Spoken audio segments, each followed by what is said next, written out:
उपस्थित ग्रामीण बंधु, हमारे शिक्षक बंधु एवं शिक्षिकाएँ बहनों, छोटे छोटे बच्चे, आज मैं एक शिक्षक के रूप में नहीं बल्कि एक सेवानिवृत्त शिक्षक के रूप में यहाँ खड़ा हूँ और मेरा जो कार्यकाल रहा वह मात्र जिले के 2 विद्यालय में ही मेरा कार्यकाल रहा। इससे पूर्व मैंने लगमा में, घनश्यामपुर में योगदान किया और इस योगदान के बाद इस विद्यालय में योगदान किया। वहाँ भी मुझे 88 में नियुक्ति के बाद 97 में ही प्रधानाध्यापक का प्रभार लेना पड़ा, जो 7 तक चलाता है। यहाँ भी आने पर 7 ईस्वी में आने पर 3 वर्ष यहाँ मुक्त रहा और 3 वर्षों के बाद 10 ईस्वी से पुनः इस विद्यालय के प्रभारी के रूप में कार्य करता रहा। और मेरी यह एक सोच थी कि मेरा जो कर्म है, माने जिस कर्म के लिए प्रत्येक मनुष्य को का अपना अपना कर्म क्षेत्र होता है, किसानों का भी अलग कर्म क्षेत्र है, अलग अलग कर्म क्षेत्र में मेरा कर्म क्षेत्र था बच्चों को शिक्षा प्रदान करना और उसके उपलक्ष्य में सरकार द्वारा दे वेतन से अपने परिवार का भरण पोषण करना।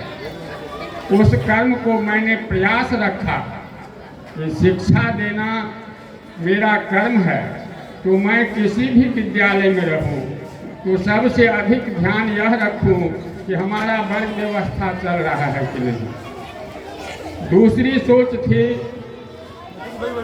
कि हम जिस तरह अपने परिवार के बच्चों के साथ अपने घर में समस्या आने पर उसका निदान कर देते हैं, उसी तरह वहाँ भी और यहाँ भी मैंने अंतरात्मा में यह सोच कर रखा था कि यह विद्यालय है और विद्यालय के सभी सदस्य, चाहे वह शिक्षक हो, शिक्षिकाएं हो, रसोइया हो, नाइट गार्ड हो, सभी हमारे परिवार के सदस्य हैं।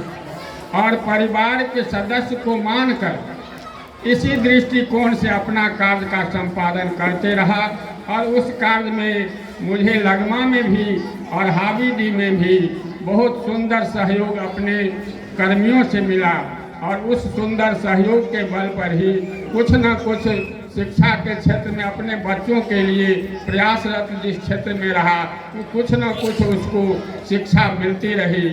और वह शिक्षा के क्षेत्र में यदि हमारा काम है तो उस पर मुख्य फोकस दे करके ही मैंने अपने कार्यों का संपादन किया, अपने सहयोगियों को साथ लेकर। मैंने कभी भी यह नहीं समझा, वहाँ भी था तब भी और यहाँ भी मैं कह भी देता था अपने माने साथियों, अपने कर्मियों से, कभी भी यह मेरे अंतरात्मा में नहीं आया कि मैं हेडमास्टर हूँ। कभी भी यह नहीं आता था कि मैं हेडमास्टर हूँ। मैं हेडमास्टर हूँ सिर्फ ऊपरी कार्य के लिए, आदेश के पालन करने के लिए। लेकिन विद्यालय में मैं सभी का को यही मिलाकर चलता था कि हम हेडमास्टर है सिर्फ ऊपरी आदेश के लिए, जमीनी स्तर पर आप ही के सहयोग से हमारा वर्ग संचालन ठीक से चलेगा, विद्यालय ठीक से रहेगा। उन्हीं के साथ परिवार की तरह तुलना करके अपने आप को बिताया और इसका परिणाम हमें वहाँ भी 20 वर्षों तक रहा। तो शायद वहाँ के ग्रामीण के अभी भी हमारे कुछ शिक्षक जो उस समय में शिक्षा मित्र में वहाँ गए थे, अभी भी वहाँ कार्यरत है। नरेंद्र झा अभी भी वहाँ प्रभारी है, जो कि नियमित शिक्षक थे। तो वहाँ भी हमारा यह उद्देश्य रहा कि समाज अलग अलग टुकड़ों में बटा रहता है, प्रत्येक गांव अलग अलग सीमाओं में बटा रहता है। हमें उस सीमाओं से क्या लेना देना, हमें इस गांव के सभी बच्चे को समान दृष्टिकोण से, समान बिना भेदभाव किए हुए किसी भी प्रकार का कार्य होगा तो उसी तरह से करना है। जिस तरह से एक गरीब बच्चे के पिता का कार्य होगा उसी तरह से एक महान बच्चे के पिता का कार्य होगा। दोनों में समानता देखकर ही मैंने अपने जीवन का शिक्षा के क्षेत्र में कार्य का संपादन किया। उसमें किसी भी प्रकार की असमानता होने पर तत्काल मैं उस समस्या का निदान के लिए निकल पड़ता था कि यह समस्या न हो। कभी भी यह न हो कि हमारे सभी बच्चे अलग अलग हैं, हमारे सभी बच्चे एक समान है। किसी भी प्रकार की यदि लाभ होगा तो किसी भी नियम के अनुसार होगा तो एक समान देख करके देंगे, किसी व्यक्ति विशेष को देख करके नहीं देंगे। यह कार्य हमने 36.5 वर्षों का कार्यकाल पूरा किया।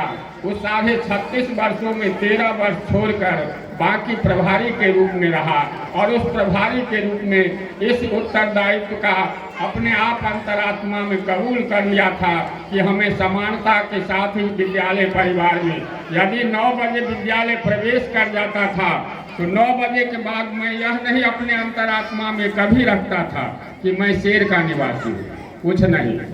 विद्यालय में 9 से 4 है तो विद्यालय की बात होगी, विद्यालय की समस्या होगी, वह विद्यालय परिवार की बात होगी, वह हमारा व्यक्तिगत समस्या नहीं है। अपने विद्यालय को एक रूपता में लाने के लिए समय समय पर समस्याएं होती है, दिक्कतें होती है। हमारे भी बहुत हमारे सहयोगी साथी है, ऐसी बात नहीं है जो यह 16 वर्ष को अंतराल में हम लोगों के आपसी परिवार की तरह कुछ न कुछ समस्या में नहीं हुई, नोक झोंक नहीं हुआ। यह परिवार में भी होता, हम लोगों में भी हुआ, लेकिन उस नोक झोंक, उस समस्या, कठिन से कठिन परिस्थिति को भी सामंजस्य के रूप में हम लेते हुए कार्य का संपादन किए, जिस कार्य में हमारे सहयोगियों का भी योगदान महान रूप से रहा। और मैं शायद आज से 5 दिन नहीं बल्कि 3-4 दिन पहले भी अपने आप को यह नहीं अनुभव कर रहा था कि मेरा भी सम्मान इतने बड़े उपलक्ष्य में होगा, शायद मुझे नहीं पता। हमें यह, लेकिन हमारे जो शिक्षक कर्मी थे वे लोग पूर्व में निर्धारित लोड कर चुके हो, लेकिन हमें यह नहीं पता था कि मेरा भी सम्मान इस कोटि का होगा कि इतने लोग आएंगे, इतने लोग को आमंत्रित किया जाएगा और इतने सम्मान हमें प्राप्त होगा। इतना सम्मान देने के लिए हम ग्रामवासी सह अपने विद्यालय के शिक्षक शिक्षिकाओं का हार्दिक अभिनंदन करते हैं, हार्दिक स्वागत करते हैं। और इन्हीं शब्दों के साथ हम यह भी अपने सहकर्मियों को सलाह दे नहीं बल्कि यह अपने अंतरात्मा की बात को कहते हैं कि जब मैं बेरोजगार था 88 तक, तो 81 से 88 तक यहाँ से निकल देते थे कटवासा स्कूल और वहाँ जाते थे तो श्री बाबू, वीरेंद्र बाबू या अन्य शिक्षक जो थे, फिर रोजगार आया है किसी क्लास भेज दीजिए। मुनेंद्र जी हमसे एक क्लास आगे थे और लगभग उस क्लास में भी कभी कभी भेज दिया जाता था। 25 के बाद जाते थे तो 82 बैच में भी हमारा एक साथी था, वो विद्यार्थी भी था जो इनके भी साथी थे। तो इस तरह से वहाँ भी हमें भेज दिया जाते थे। कि क्यों जाते थे? इसीलिए जो कुछ पढ़ा लगे। वहाँ के उस साथियों से भी उस समय में हम छात्र ही थे तो वे हमारा साथी ही थे। वही इच्छा अभी भी हम प्रयास करेंगे जो समय समय पर इस विद्यालय में भी आकर के अपने बच्चों के साथ बैठकर उसे भी कुछ शिक्षा दे दे और अपने शिक्षक बंधुओं को भी कुछ परामर्श देंगे। यह मेरा प्रयास सतत लगा रहेगा, कारण यह हमारे नज़दीक का विद्यालय है। लगमा तो दूर का विद्यालय था, वहाँ जाना भी कठिन था, लेकिन हमारे नज़दीक का विद्यालय है तो हमारा प्रयास रहेगा कि समय समय पर आकर यहाँ अपना कम से 1-8 घंटा समय बिता ले, छात्रों को भी कुछ दे और शिक्षकों को भी कुछ परामर्श दे। साथ ही हमारे गुरुदेव सुशील बाबू थे जो कि वर्तमान में गुरुदेव तो हमारे वहाँ बहुत थे, जितने भी शिक्षक थे सभी गुरुदेव थे, लेकिन सुशील बाबू सेवानिवृत्त किए कमलपुर कटवासा है स्कूल। और उन्होंने सेवानिवृत्ति के बाद एक चीज की वहाँ घोषणा की कि प्रत्येक साल जो मैट्रिक में फर्स्ट करेगा उसे हम 10,000 का पुरस्कार देंगे।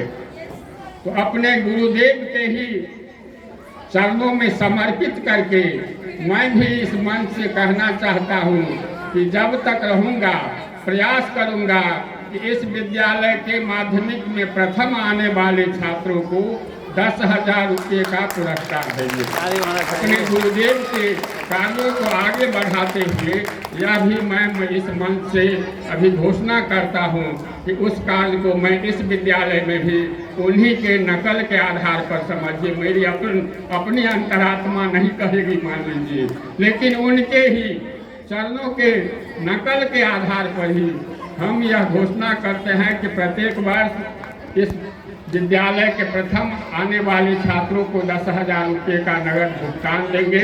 हमारे कर्म सहयोगी साथी यहाँ जो है वो प्रत्येक वर्ष उस कार्यक्रम को संक्षिप्त रूप में अपना विद्यालय पर आकर के संपादित कर लेंगे। इन्हीं शब्दों के साथ यहाँ पधारे हुए तमाम आगंतुक बंधुओं, तमाम शिक्षक बंधुओं, ग्रामीण बंधुओं एवं छात्र छात्राओं का हम पुनः हार्दिक अभिनंदन करते हैं, हार्दिक स्वागत करते हैं। जय हिंद, जय भारत, जय शिक्षा।